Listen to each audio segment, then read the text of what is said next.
إن الحمد لله نحمده ونستعينه ونستغفره ونعوذ بالله من شرور أنفسنا ومن سيئات أعمالنا. من يهده الله فلا مضل له ومن يضلل فلا هادي له، وأشهد أن لا إله إلا الله وحده لا شريك له، وأشهد أن محمدا عبده ورسوله. أما بعد، فقد قال الله تعالى في محكمه التنزيل: أعوذ بالله من الشيطان الرجيم، بسم الله الرحمن الرحيم. أفلا يتدبرون القرآن ولو كان من عند غير الله لوجدوا فيه اختلافا كثيرا. وقال النبي عليه الصلاة والسلام: اقرأوا القرآن فإنه يأتي يوم القيامة شفيعا لأصحابه.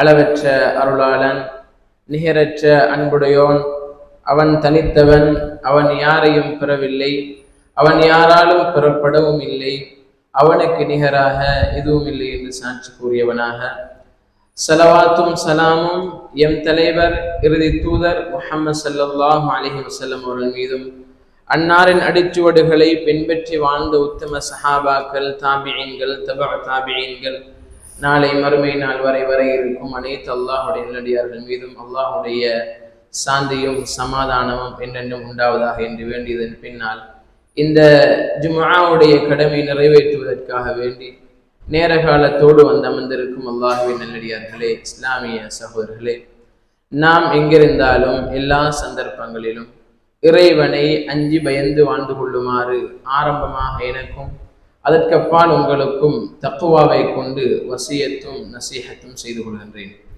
அல்லாஹுவின் நல்லடியார்களே, இஸ்லாமிய சகோதரர்களே, இன்றைய குத்பாவுடைய தலையங்கமாக புனித அல் குர்ஆனை நோக்கி நாம் செய்ய வேண்டிய கடமைகள் என்ன என்ற தலைப்பின் கீழால் உங்களோடு சில முக்கியமான விடயங்களை இந்த குத்பாவினூடாக பகிர்ந்து கொள்ளலாம் என நினைக்கின்றேன்.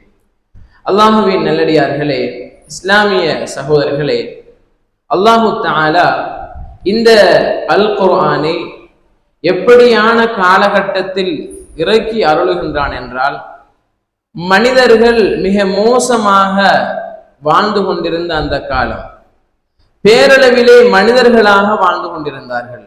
பண்பாடுகள், ஒழுக்கங்கள் எல்லாம் மிகவும் மோசமாக காணப்பட்ட அந்த சந்தர்ப்பத்திலே தான் அல்லாஹு தஆலா இந்த அல் குர்ஆனை ஜிப்ரீல் அலைஹிஸ்ஸலாத்து வஸ்ஸலாம் அவர்கள் மூலமாக நபி அவர்களுக்கு அல்லாஹு தஆலா இறக்கி அருளுகின்றான். அல்லாஹுவின் நல்லடியார்களே, அந்த மக்கள் வாழ்ந்து கொண்டிருந்த அந்த காலப்பகுதியை குர்ஆன் சொல்லுகின்ற பொழுது ஒரு விடயத்தை உதாரணமாக சொல்லுகின்றது. அன்பானவர்களே, وَإِذَا بُشِّرَ أَحَدُهُمْ بِالْأُنْثَى وَلَّ وَجْهُهُ مُسْوَدًّا وَهُوَ كَظِيمٌ. பெண் பிள்ளை என்றாலே ஒரு அலர்ஜிக்கான ஒரு காலமாகத்தான் அவர்களுக்கு, அந்த ஜாஹிலியா கால மக்களுக்கு காட்டப்பட்டிருந்தது. பெண் பிள்ளை பிறந்து விட்டது என்றால் அவர்களுடைய முகமெல்லாம் சிவந்து கருத்து போய்விடும். யத்தவாரா மினல் கௌமி மின் சூஇ மா புஷ்ஷிர பிஹி. அந்த சொல்லப்பட்ட நன்மாராயத்தின் காரணமாக அந்த பிறந்த பெண் குழந்தையை உயிரோடு நான் வளர்த்தெடுப்பதா, பழியோடு இழிவோடு அந்த பெண் பிள்ளையை நான் வளர்த்தெடுப்பதா, அல்லது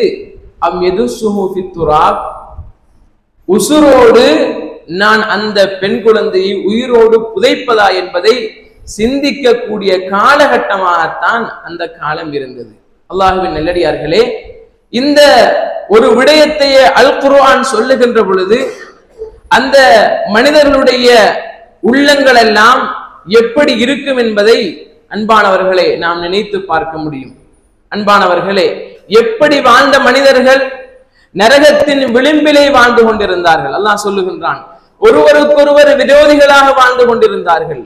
ஒருவரை ஒருவருக்கு காட்ட முடியாது அந்த அளவுக்கு மிக மோசமானவர்களாக அந்த மனிதர்கள் வாழ்ந்து கொண்டிருந்தார்கள். அப்படியான மனிதர்களுக்கு மத்தியிலே தான் இந்த அல் குர்ஆன் இறங்கி அவர்களை மனித புனிதர்களாக, உலகம் போற்றும் உத்தமர்களாக அந்த அல் குர்ஆன் அவர்களை மாற்றியது என்பதை அல் குர்ஆன் வரலாறு எங்களுக்கு சொல்லிக் கொண்டிருக்கின்றது.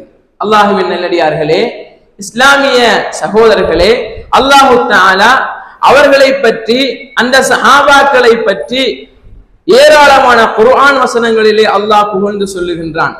அதிலே ஒரு வசனம் தான் ரலியல்லாஹு அன்ஹும் வரது அன், அல்லாஹ்வும் அவர்களை பொருந்திக் கொண்டான், அவர்களும் அல்லாஹ்வை பொருந்திக் கொண்டார்கள் என்ற வசனத்தை அல்லாஹு தஆலா இறக்கி வைத்திருக்கின்றான். அன்பானவர்களே, அவர்களுடைய அந்த பண்பாடுகளை, அவர்களுடைய ஒழுக்கங்களை எப்படி இந்த உலகத்திலே எப்படி அவர்கள் மிக மோசமானவர்களாக வாழ்ந்து கொண்டிருந்தார்களோ, உலகத்திலே சுவர்க்கத்தை கொண்டு நன்மாராயம் சொல்லப்படக்கூடியவர்களாக, உலகத்திலே சுவர்க்கத்துக்கு சொந்தக்காரர்களாக அந்த சஹாபாக்களை அல் குர்ஆன் மாற்றியதென்றால், அல்லாஹுவின் நல்லடியார்களே, இஸ்லாமிய சகோதரர்களே, அந்த அல் குர்ஆன் தான் இன்றும் எங்களுக்கு முன்னால் வாழ்ந்து கொண்டிருக்கிறது.